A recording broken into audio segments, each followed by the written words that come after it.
They won't tell you this in school. They won't tell you this in the workplace, and sometimes not even the people who love you most will dare to whisper it. But I'll say it to you now, without apology, without hesitation, with the full weight of a truth that can redefine your existence. You will either actively, consciously, and relentlessly train your thoughts, or you will be passively, unconsciously, and inevitably trained by fear. There is no middle ground. There is no state of mental neutrality where your mind simply rests, untouched and uninfluenced by the forces around and within you. Your mind, in every waking moment, and even in the quiet of your sleep, is a dynamic, contested space, a battlefield. And in this crucial inner conflict, every single moment you fail to take command, every instance you let down your guard, fear seizes the opportunity. It doesn't announce itself with a fanfare or a loud crash. It is far more insidious than that. It creeps in subtly, like the first hint of dawn before the sun breaches the horizon. You wake up with it, that faint, persistent tension in your chest, that quiet, undefined dread that seems to cling to the edges of your consciousness. It manifests as a barrage of spiraling questions, designed to dismantle your confidence before your day even truly begins. What if I'm fundamentally not enough? What if I pour my energy, my time, my heart into something, only to see it crumble, in failure? What if I expose myself, my true self, to the world, and they recoil, judging what they see? Fear is not an external intruder that needs to kick down the door to gain access to your inner world. It's already inside. It resides in the chambers of your own mind, and its most terrifying tactic is to whisper its insidious doubts and limitations to you in your own familiar voice. It mimics your internal dialogue so perfectly that you genuinely believe these fearful pronouncements are coming from the core of your being, that they are a reflection of your authentic self. But they are not. That's the most critical distinction you must grasp. It's not you, it's an echo, a resonance built from years spent on autopilot, a consequence of a mind left unguarded, untrained, undiscipled.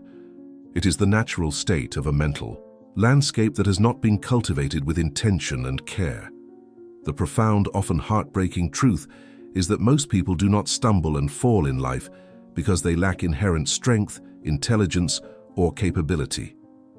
They falter and fail because they never acquire the fundamental skill of thinking on purpose.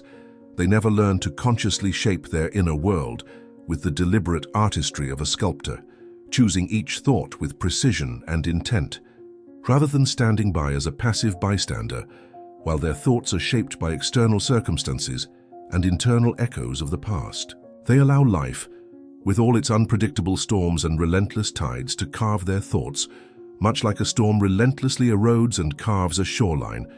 The process is uncontrolled, unconscious, and ultimately chaotic, leaving their inner landscape fragmented and vulnerable. But here, within this understanding, lies a profound truth that can liberate you. Your thoughts are not merely passive passengers observing the journey of your life. They are the active, powerful drivers holding the steering wheel. And if you do not consciously, deliberately, and consistently take that wheel, fear will. It is an inevitability. The external reality you experience, the job that drains your spirit, the body you relentlessly criticize in the mirror, the relationships you settle for out of comfort or avoidance, the dreams you perpetually postpone for a someday that never arrives, all of it, every single aspect, is a direct reflection of your dominant patterns of thinking.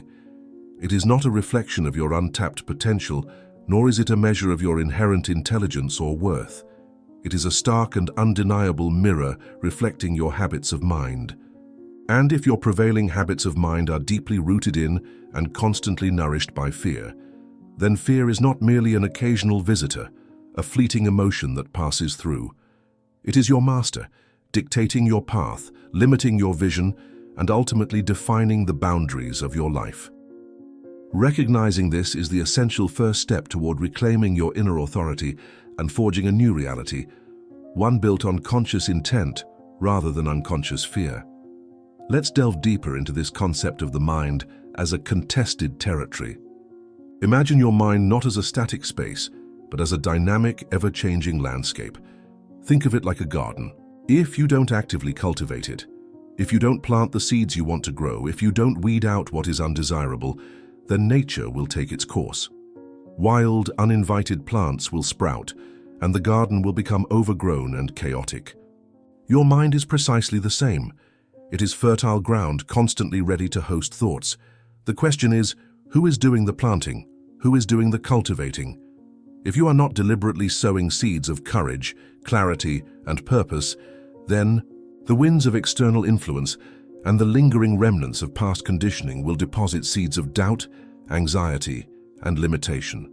This isn't a passive process, it's an active one. Every single moment you spend in a state of undirected mental wandering is an opportunity lost for conscious cultivation. It's a moment when the default settings of fear, learned through past experiences or societal conditioning, can reassert their dominance. Fear doesn't require your permission to enter. It only requires your lack of active engagement. It thrives in the absence of intentional direction.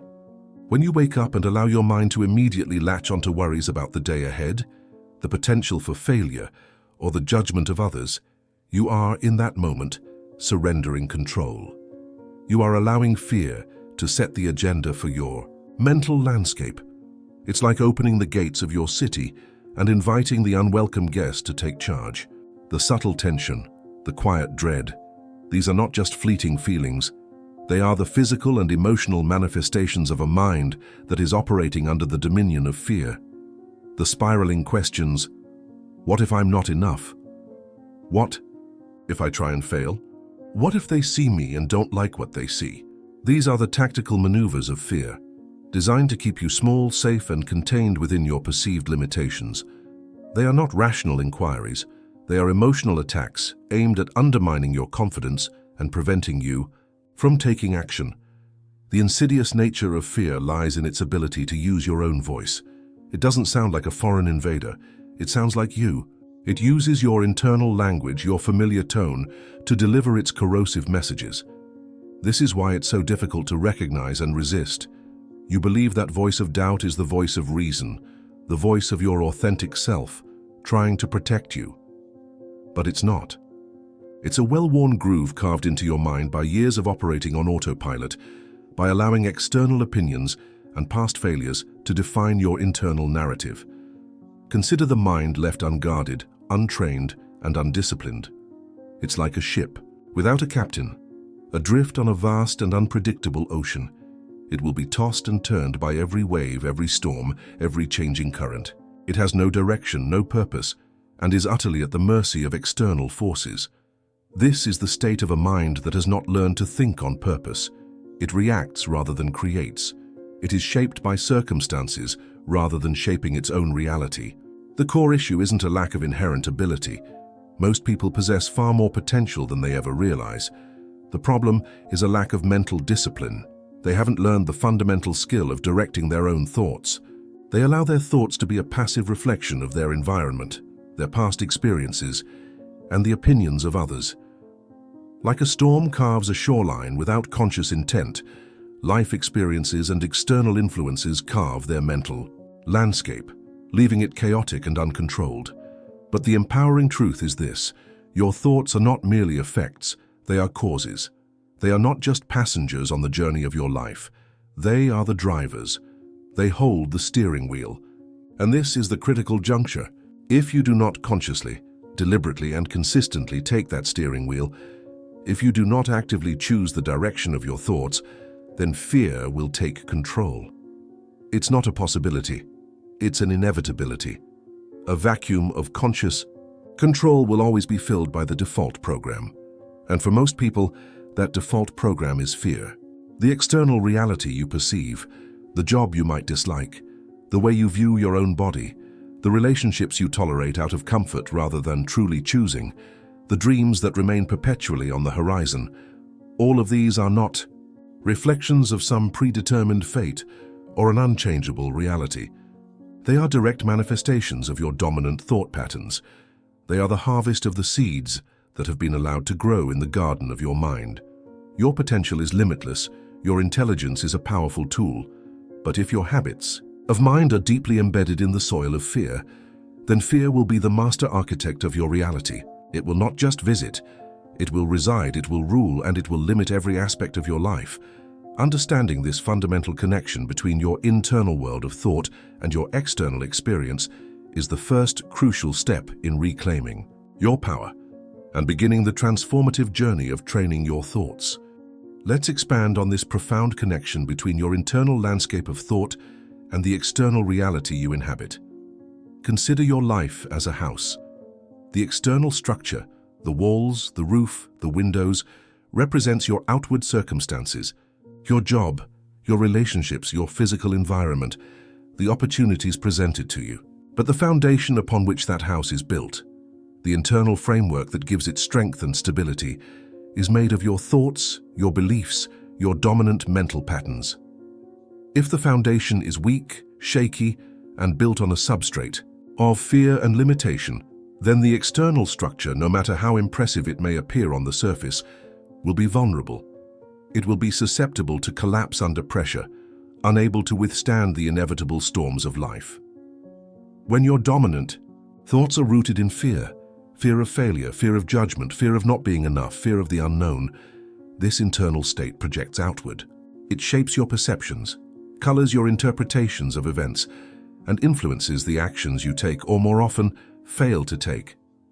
If you constantly think, "I'm not capable of achieving something great," that thought, repeated and reinforced, becomes a self-fulfilling prophecy. It doesn't matter how much potential you possess, that limiting belief acts as an invisible barrier, preventing you from even attempting the actions that would lead to achievement.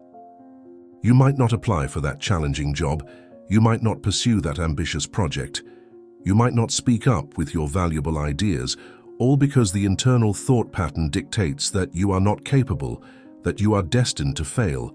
Similarly, the relationships you find yourself in can be a reflection of your internal thought patterns regarding your own worthiness and what you believe you deserve. If you hold a deep-seated belief, fueled by fear, that you are not worthy of love or respect, you may unconsciously gravitate towards relationships that reinforce that belief, relationships where you are not truly valued or where you settle for less than you deserve. Your internal fear of abandonment or rejection might lead you to tolerate unhealthy dynamics, staying in situations that cause you pain because the thought of being alone or facing the fear of finding something better feels even more terrifying. The dreams you postpone, the aspirations that gather dust on the shelves of your mind, are often casualties of fear-based thinking. The thought, "What if I fail?" or "I'll start when everything is perfect," or "I'm not ready yet," are all manifestations of fear. They are excuses cleverly disguised as prudence or preparation, designed to keep you safely within your comfort zone, even if that comfort zone is a place of stagnation and regret. The fear of the unknown, the fear of the effort required, the fear of falling short of expectations, these thoughts act as anchors, weighing down your potential and preventing you from setting sail towards your aspirations. Your physical well-being can also be influenced by your dominant thought patterns. Chronic stress and anxiety, fueled by fearful thinking, can have tangible negative impacts on your health. The constant internal state of alert, triggered by worry and dread, can lead to physical ailments and a general feeling of being unwell. Furthermore, negative self-talk about your body, driven by fear of not meeting societal standards or fear of judgment, can erode your self-esteem and prevent you from taking positive steps towards health and well-being. It is crucial to understand that this reflection is not a judgment on your inherent worth. It is simply an observation of the dynamic interplay between your internal state and your external experience. Your potential remains intact, a vast and untapped reservoir of capability. Your intelligence is a powerful tool, capable of incredible feats. But if the guiding force of your mental activity is fear, then that potential will remain dormant, and that intelligence will be used to justify inaction and reinforce limitations rather than to create and expand. Think of it this way. Your habits of mind are like the glasses you wear. If those glasses are tinted with the color of fear, then everything you see, every experience you encounter, will be filtered through that lens. Opportunities will appear. As insurmountable obstacles, challenges will seem terrifying. And even successes will be viewed through the prism of what if it doesn't last? Or when will it all fall apart? The profound implication of this is that changing your external reality begins with changing your internal landscape. You cannot build a strong and resilient house on a weak foundation. You cannot change the reflection in the mirror by simply looking at it differently. You must change what is being reflected, and what is being reflected is your dominant pattern of thought. If your habits of mind are deeply ingrained in fear, then fear is not just a passing emotion. It has become the master of your internal world and consequently a significant architect of your external reality. Recognizing this is not about self-blame. It is about empowering yourself with the knowledge that the power to change your life resides within your own mind, in your capacity to train your thoughts and choose a different foundation upon which to build your reality. History is replete with examples of individuals who, despite facing immense adversity, rejection, and seemingly insurmountable obstacles, managed to achieve extraordinary things. Their stories are not tales of effortless success or innate fearlessness. They are testaments to the power of a mind trained to defy fear and to remain focused on a larger vision, even when the immediate reality was one of struggle and uncertainty. By examining their journeys, we can glean invaluable insights into the practice of mental fortitude. Consider Thomas Edison. The commonly cited story of his thousands of failed attempts to invent a practical incandescent light bulb is more than just a quirky anecdote. It's a profound illustration of a mind trained for resilience. While others might have viewed each failed experiment as a definitive setback, a confirmation of futility, Edison framed them differently. He famously stated, "I have not failed $1,000 times. I have successfully found 1,000 ways that will not work." This wasn't just clever wordplay. It was a demonstration of a mind that had been trained to see feedback instead of failure, progress instead of finality. His thoughts were not serving the fear of not succeeding. They were serving the vision of a world illuminated. He didn't allow the overwhelming evidence of repeated setbacks to convince him that his goal was impossible. He consistently redirected his thoughts towards learning, adjustment, and forward momentum. His mind was an engine of persistence, fueled by a clear objective, not a victim of discouraging outcomes. Look at Abraham Lincoln, a figure synonymous with perseverance in the face of immense personal and political hardship. He endured numerous electoral defeats, suffered profound personal losses, and faced relentless public ridicule and opposition throughout his career, culminating in the unimaginable pressures of leading a nation through civil war.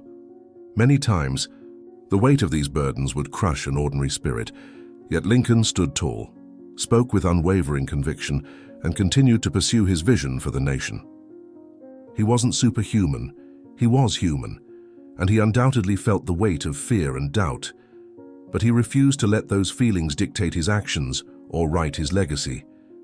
His mind was trained not to succumb to the despair of loss or the sting of mockery, but to remain focused on the principles he believed in and the monumental task before him. He harnessed his internal strength not to eliminate fear, but to act in defiance of it, demonstrating a remarkable capacity for mental resilience under unimaginable pressure. Walt Disney, a name synonymous with imagination and wonder, was once fired from a newspaper because he lacked imagination. This seemingly ironic dismissal, a direct attack on the very quality that would later define his empire, could have been a devastating blow, leading to self-doubt and the abandonment of his creative pursuits. Instead, Disney's mind was trained to see setbacks not as final judgments on his ability, but as redirections. He didn't allow the opinion of one employer to define his future. His belief in his vision for animation and storytelling was stronger than the fear of being deemed unimaginative. He persisted, learned from his experiences, and ultimately built a global phenomenon by staying true to his internal compass and refusing to let external validation or criticism derail his path. Henry Ford experienced multiple business failures and even bankruptcies before finally establishing the wildly successful Ford Motor Company. Each failure represented a significant setback, a moment where the fear of ruin and the temptation to quit would have been immense. However, Ford's mind was not trained to interpret these failures as conclusive evidence of his inability. He viewed them as learning opportunities, chances to refine his approach, understand the market better, and ultimately build a more robust and successful enterprise. His thoughts were focused on the persistent pursuit of his vision for affordable automobile production, not on the fear of repeating past mistakes. He demonstrated a relentless capacity to learn from adversity and to continue moving forward despite significant setbacks. What these diverse figures share is not an absence of fear but a mastery over their response to it.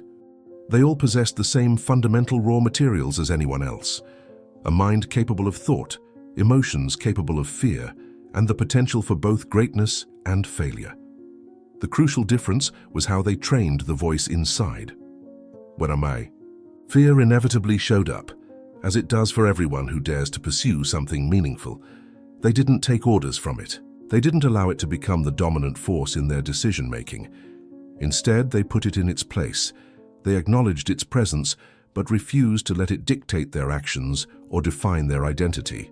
They used their thoughts to serve their vision, their purpose, and their values, effectively silencing the debilitating whispers of fear with the clear, strong voice of deliberate intent. Their lives stand as powerful examples that you are not born timid or destined for limitation. You may have been conditioned by experiences or external influences to doubt and shrink, but that conditioning is not your permanent state. It can change profoundly and dramatically if you make the conscious choice to take the wheel of your own mind and begin the essential work of training your thoughts. The journey towards mastering your mind and defying fear doesn't begin with a loud declaration or a dramatic gesture that garners immediate attention. It starts with a decision, a quiet internal commitment that might not even be visible to anyone else. It's not the kind of decision that makes for a great headline or a viral social media post designed for external validation. It is a deeply personal, relentless kind of resolve, one that you forge and reinforce in the solitude of your own consciousness. This is the decision you reiterate to yourself in the quiet moments before sleep, when the day's distractions fade and your deepest anxieties might surface. It's the commitment you reaffirm after a significant setback, when the sting of failure is sharp and the temptation to succumb to doubt is strongest. It's the promise you make to yourself when no one else is watching, when there's no external applause to fuel your motivation, when the only audience is your own soul. It's the unwavering internal declaration that says, regardless of external circumstances, regardless of how I feel in this moment, I will think deliberately. I will construct and maintain a fortress around my mind, protecting it from the insidious infiltrations of fear. I will not live as a slave to fear's dictates. I will live as the sovereign ruler of my own inner world. This quiet decision is the bedrock upon which genuine belief is built. Belief is not a magical gift bestowed upon a fortunate few at birth. It is not something inherited or stumbled upon by accident. Belief is a creation, a construction that requires consistent effort and conscious intention. It is built brick by brick, thought by thought. Each deliberate thought that aligns with your vision, each conscious choice to redirect a fearful pattern, is like placing a solid brick in the foundation of your belief system. When you wake up in the morning and the familiar anxieties begin to surface, the quiet decision is the force that allows you to counter them with a conscious declaration. Today, I will train my mind to focus on what is within my control. I will direct my mental energy towards constructive action and away from debilitating worry. That conscious act, repeated daily, is not just a hopeful affirmation. It is the active construction of belief. When you encounter a closed door, a rejection, a plan that goes awry, the quiet decision enables you to frame the experience not as a final judgment or a confirmation of your inadequacy, but as a redirection. The thought, "This is not a rejection. This is simply the universe guiding me towards a different, perhaps even better path," is a product of a mind trained to seek opportunity and meaning in adversity. This conscious reframing is an act of building belief in your own resilience and in the unfolding potential of your journey. When you find yourself standing in the silence, unsupported by external validation or the approval of others, the quiet decision is what allows you to still choose forward motion. It is the internal conviction that your path is valid, your mission is worthy, and your own belief in yourself is sufficient. This capacity to act in the absence of external reinforcement is a powerful testament to the strength of belief that has been painstakingly built through deliberate thought. It is essential to understand that the world does not automatically yield to the most intelligent or the most naturally gifted. The world bends for the bold, those who are willing to step forward, not with reckless disregard for reality, but with thoughts aligned and focused like a disciplined army. Their thoughts serve their purpose. They do not sabotage it. Their thoughts aim forward towards their objectives. They do not flinch backward from potential obstacles. This boldness is not an inherent personality trait. It is a cultivated state of being, a product of a mind trained to prioritize courage over comfort and action over analysis paralysis. The quiet decision, repeated countless times in the privacy of your own mind, is the genesis of this boldness. It is the silent commitment to actively shape your internal world, knowing that your external reality will inevitably follow suit. It is the recognition that the most significant battle you will ever fight is the one for control of your own thoughts, and the most crucial victory is the one you win in the quiet moments of decision, choosing belief and intentional direction over the default programming of fear and limitation. This decision, seemingly small in its initial form, is the seed from which all future growth and achievement will spring. Let's speak plainly about purpose. It's not a gentle breeze that occasionally stirs your motivation. It's a furnace, a relentless fire that burns within, demanding to be served. It is the antithesis of fear, for where fear seeks to contain and diminish, purpose seeks to expand and create. If clarity is the blade that cuts through the fog, purpose is the force that wields that blade with unwavering direction. It provides the why that fuels the how and the what. Without a compelling purpose, even the clearest vision can feel distant and unattainable, leaving you vulnerable to the seductive whispers of fear that encourage you to stay small and safe. Purpose is not something you find lying around. It's something you build brick by brick, through introspection, experimentation, and honest confrontation with what truly matters to you.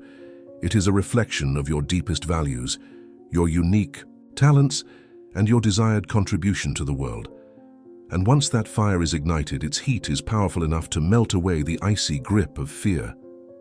Consider the difference between being interested in something and being committed to it. Interest is passive. Commitment is active and fueled by purpose.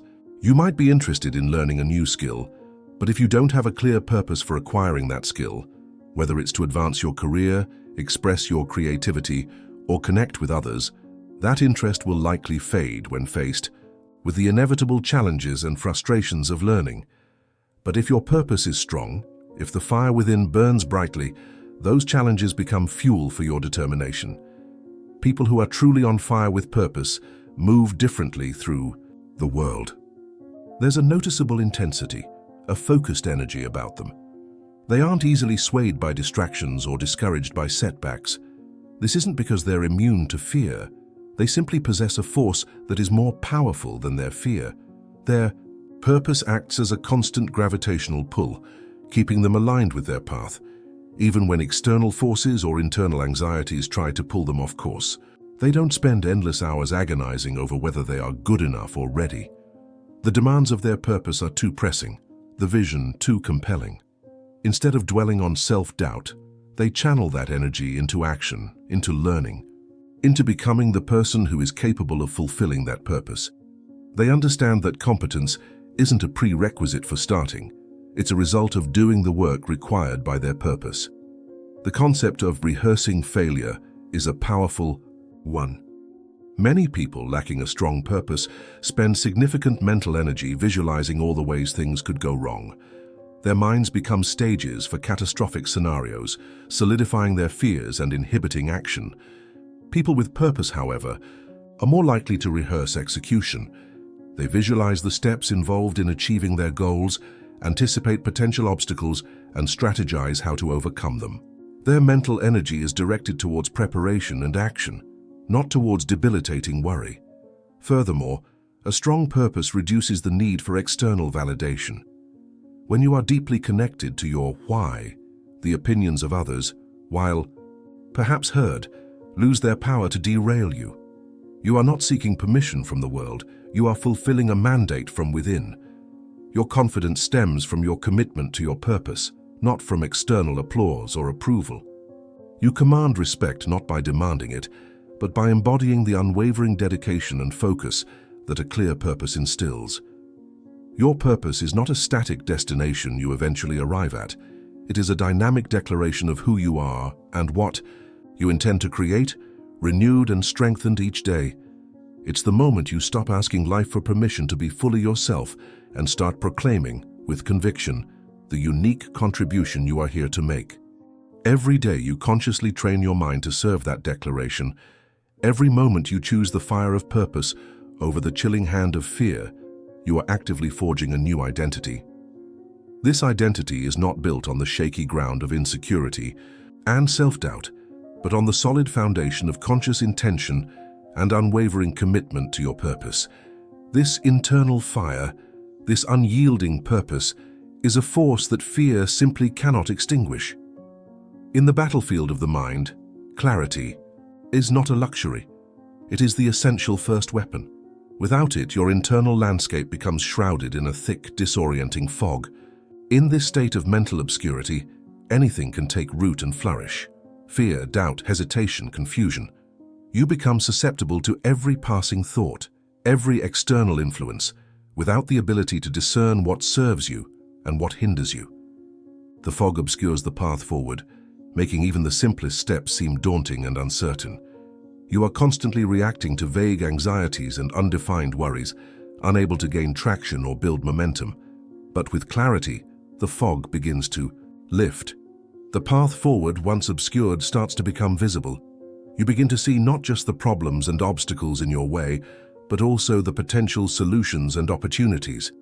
Clarity provides perspective. It allows you to zoom out from the immediate chaos and see the larger picture. It's like turning on a powerful light in a dark room, revealing the true layout of the space and allowing you to navigate with purpose, instead of stumbling blindly. Gaining clarity requires deliberate effort. It's not something that simply appears. It involves asking yourself fundamental questions about your purpose, your values, and your desired future. Questions like, what am I truly building in my life? Why am I dedicating my time and energy to this endeavor? What is the overarching mission that drives me? These are not abstract philosophical inquiries. They are practical tools for cutting through the mental clutter and defining what truly matters. Without a clear sense of purpose, your mind becomes a fertile ground for fear to plant its seeds. Fear thrives in the absence of direction. If you don't define what you're working towards, fear will provide you with a default purpose: to avoid risk, to play small, to stay quiet, to maintain the status quo, no matter how unfulfilling it may be. If you don't counter that insidious voice with a crystal clear vision of what you intend to create, fear will win by default, simply because there is no competing force to challenge its dominance. Clarity is far more than a motivational poster or an inspiring quote on social media. It is a sharp blade that cuts through the noise of external distractions and internal anxieties. It is the unwavering internal declaration that says, I know who I am at my core. I know what I truly want to create and experience in my life, and I know what I am willing to endure, what sacrifices I am willing to make in pursuit of that vision. This level of self-awareness and conviction is a potent antidote to the paralyzing effects of fear. Purpose, the foundation of clarity, is not a soft or dreamy concept. It is not a gentle aspiration or a wish whispered on the wind. Purpose is a fire, a fierce demand that you place upon yourself. It is a non-negotiable commitment to a future you are determined to create. When you witness someone who is truly on fire with purpose, you see a person who is propelled by an internal force that fear simply cannot contain. They are not held back by self-doubt or the need for external validation. People driven by purpose don't waste time agonizing over whether they are enough. They are too busy in the process of becoming more, constantly learning, growing, and expanding their capabilities. They don't rehearse failure in their minds. They rehearse execution, visualizing successful outcomes and planning the steps required to achieve them. They don't beg the world for approval. They command respect through their actions, their words, and the unwavering conviction of their thoughts. This is the turning point. Your purpose is not a distant destination you might someday reach. It is a powerful declaration you make in the present moment. It is the point at which you stop passively waiting for life to grant you permission to pursue your dreams and start declaring with authority what you came here to build, to contribute, to experience. And every single day you consciously train your mind to serve that purpose. Every moment you choose belief over fear, you are forging a new identity. An identity built not on the shifting sands of insecurity and external opinion, but on the solid bedrock of conscious intention and unwavering purpose. This intentional clarity, born from a defined purpose, is your primary weapon in the ongoing battle against the debilitating fog of fear. Now, we arrive at the edge of a moment that most people will ignore. A moment pregnant with possibility, yet easily missed in the rush of daily life. This is the moment where you make a choice. Not a fleeting intention that fades with the setting sun, not a motivational high that dissipates with the challenges of the day. This is the definitive, unwavering decision to never again surrender the sovereignty of your mind to the dominion of fear. Because here is the truth that changes everything, the truth that can redefine your experience of reality. Your thoughts are your kingdom. They are the territory you govern, the space where your most profound power resides, and every single time you allow fear to rule within that kingdom, you shrink the walls of what is possible. You limit your potential, confine your spirit, and live a life that is a diminished version of what you are truly capable of. Not because you lack the capacity, the talent, or the inherent worth, but because you have allowed a lie, the lie of fear, to wear the crown of your consciousness. So take it back. Reclaim the throne of your mind. Seize the steering wheel of your thoughts with firm resolve. Reclaim the voice within you that knows unequivocally, I'm not here to repeat the limitations of my past. I am here to reinvent my future. I am here to create, to contribute, to become. What fear desperately doesn't want you to know, what it goes to great lengths to conceal, is this: you have already survived things it told you would break you. You have already endured storms it whispered would sink you without a trace. And yet, you are still here. Still breathing, still standing, still capable of building, still capable of becoming something that fear in its limited scope cannot even comprehend. You don't need to aspire to eliminate fear entirely from your life. Fear is a primal emotion, hardwired into our biology. The goal is not its eradication, but its subjugation. You just need to outgrow its power over you, to train your mind so relentlessly, to cultivate your inner strength so consistently that when fear knocks on the door of your consciousness, it finds no home there. No welcome mat, no listening ear, no space to plant its seeds of doubt and limitation, because your mind has become sacred ground, reserved for the unwavering pursuit of purpose, reserved for the rock-solid conviction of belief, reserved for the bold architecture of a life that absolutely refuses to be small or contained. So what now? The answer is simple, yet demands profound action. You move, you walk out of the self-imposed prison of hesitation that fear constructs. You rise from the ashes of overthinking, leaving behind the paralysis of analysis. You take the thoughts that once held you captive, the very thoughts that paralyzed your potential, and you transform them into fuel for determined action. You speak with certainty, not because you possess all the answers, but because your voice is aligned with your purpose. You act with precision, not because you are immune to making mistakes, but because your movements are guided by intention. You think with intention, not passively reacting to external stimuli, but actively shaping your internal landscape in service of your vision. And when fear inevitably whispers its age-old question, "Who do you think you are?" questioning your right to step into your power and pursue your dreams, you will have an answer. You will answer not with arrogance, but with the quiet fire of someone who has trained every fiber of their being to rise above limitation. I am the one who no longer waits for permission or perfect conditions. I am the one who does the work, the often unseen internal work that precedes external achievement. I am the one who walks into the storm, not in defiance of the elements, but because I have built my mind, my internal command center, to thrive in challenge and uncertainty. I am the one who refused to be trained by fear. Because when all is said and done, when the external noise settles, when the spotlight fades, when the applause stops, the life you have lived, the legacy you have forged, the fire that burns in your eyes when you look in the mirror, it will all be traced back to one fundamental thing: the thoughts you consciously chose to serve, the beliefs you painstakingly built, and the fear you resolutely chose to silence. So, train your thoughts. Train them relentlessly, making it a non-negotiable practice. Train them unapologetically, recognizing that this is the most important work you will ever undertake. Train them daily, understanding that consistency is the key to mastery. Because in the end, your thoughts will either build the world you have, dared to dream of brick by conscious brick, or they will bury it, leaving your potential to languish in the graveyard of fear.